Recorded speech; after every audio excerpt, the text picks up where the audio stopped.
Rice plays a special role in Middle Eastern cuisine, and it's anything but boring. Today I'm going to show you one of the most popular rice recipes in the Levantine countries, Arabic butter rice. It's the side dish of choice that pairs with almost any main dish, from stews to grilled meat. Let me show you how to make it. If you're new here, my name is Katie, and this channel is all about sharing my passion for delicious Middle Eastern recipes, food traditions, and culture with a special focus on my beloved country, Jordan. Before we get to the recipe, let's have a quick look at the ingredients. There are many types of rice. For this recipe, basmati rice is very common. Be sure to use loose rice, not rice bags. A special feature of this rice is vermicelli, a short, fine noodle similar to soup noodles. You can find them at any Middle Eastern grocery store as well as many conventional supermarkets. Traditionally, Middle Eastern rice is cooked in butter, but you could also use ghee or sunflower oil. We'll need some tap water to cook the rice. Be sure to get the right water-rice ratio. More on this later in this video. Using broth is optional. It gives the rice a little more flavor.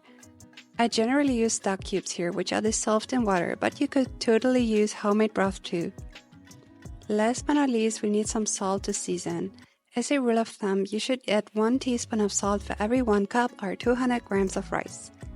If your broth cubes contain salt, you might need to add less or no additional salt.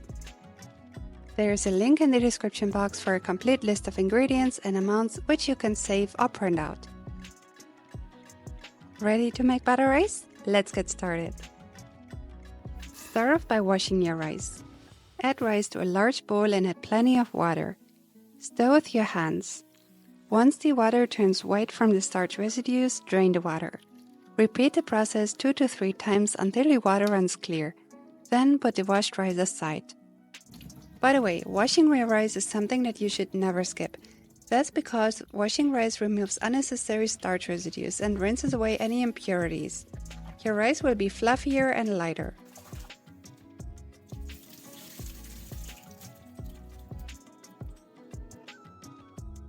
Now add a stock cube to a mixing bowl or pitcher and add hot boiling water from the kettle or the tap. Stir well to dissolve.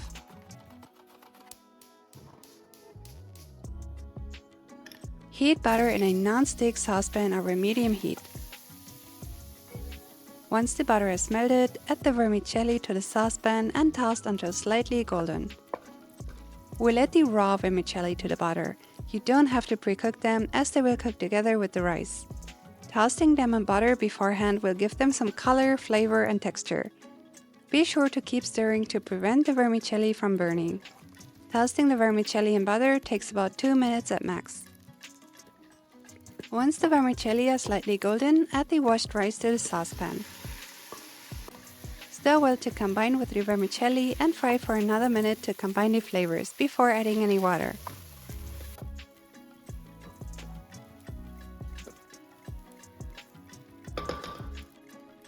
Now add the water with the dissolved broth cube to the saucepan. Depending on the brand of your broth and how much salt it contains, you might need to add additional salt. As a rule of thumb, you need 1 teaspoon of salt for each cup of rice.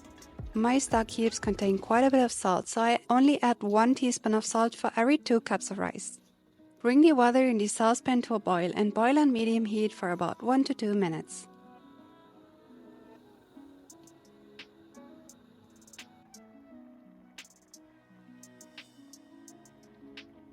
Once the water has boiled for a minute or 2, reduce the heat to low and close the lid. Simmer for about 10 to 12 minutes. For this rice cooking method, it's important that you cook the rice on very low heat from this step onward, aka simmer. Otherwise, the water will evaporate too quickly and the rice might not be fully cooked. The exact cooking time depends on the brand of your rice, and it's generally between 10 to 12 minutes.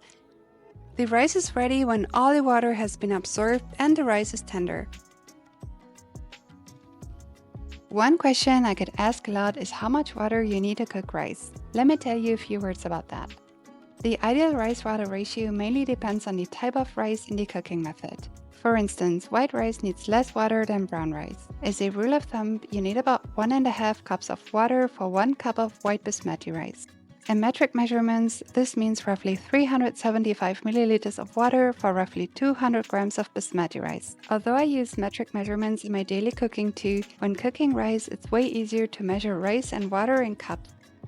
If it's your first time cooking rice this way, or if you're testing a new brand of rice, check after 10 minutes if your rice is done. Once you've figured out the perfect rice-water ratio for your brand of rice, you don't have to open the lid nor stir the rice in between. Once the rice is ready, turn off the stove and let sit for another 5 minutes with the lid closed before serving.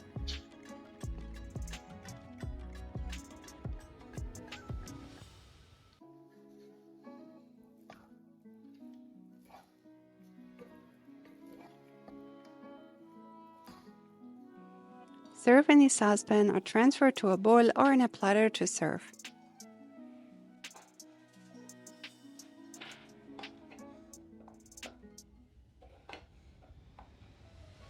Sahtain, enjoy your Arabic butter rice.